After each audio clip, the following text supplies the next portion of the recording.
السلام عليكم ورحمة الله وبركاته. البارح اخوان نزلنا على الموقع هذا استعداد لموسم السدر ان شاء الله. هذا الموقع للسدر. طيب ايش الاجراء الان اللي يسوي؟ هذه الخلايا ما شاء الله مجيشة بشكل جيد، فيها حضنة ممتازة، فيها تخزين. الان لابد ان شاء الله بعد لا نستقر النحل، بعد يومين ثلاثة ايام نبدأ تنظيف الخلايا من جميع الاعسال الموجودة. نشوف التخزين اللي في الخلية. هذه الخلية كانت في الربيع في الساحل. نشوف الآن، شايفين إخوان حبوب اللقاح. البعض يسأل هل أشيل حبوب اللقاح هذه، أشيل برواز حبوب اللقاح؟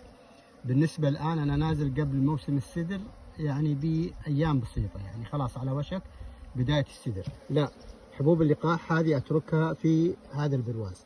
أفرز العسل هذا وأترك حبوب اللقاح في البرواز، النحل يشتغل عليها لأن عندي الموسم على أوله وباقي كبدايات.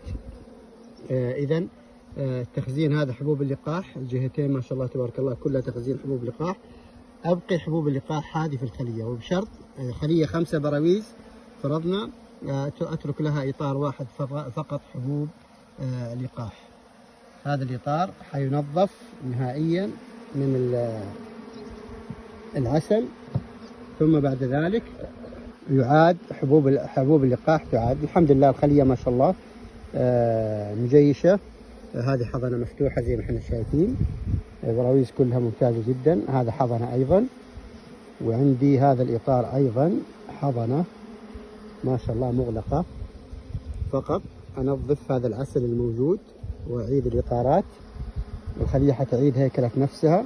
رايح تبدأ بالتحضين من جديد في الموقع، وآخر الموسم إن شاء الله يصير عندي كثافات نحلية عالية جدا جدا. ثم بعد ذلك إن شاء الله يصير في تخزين عسل بالشكل المطلوب إذا صلح إن شاء الله الموسم، وكان في موسم طيب، موسم رحيقي بالشكل الصحيح.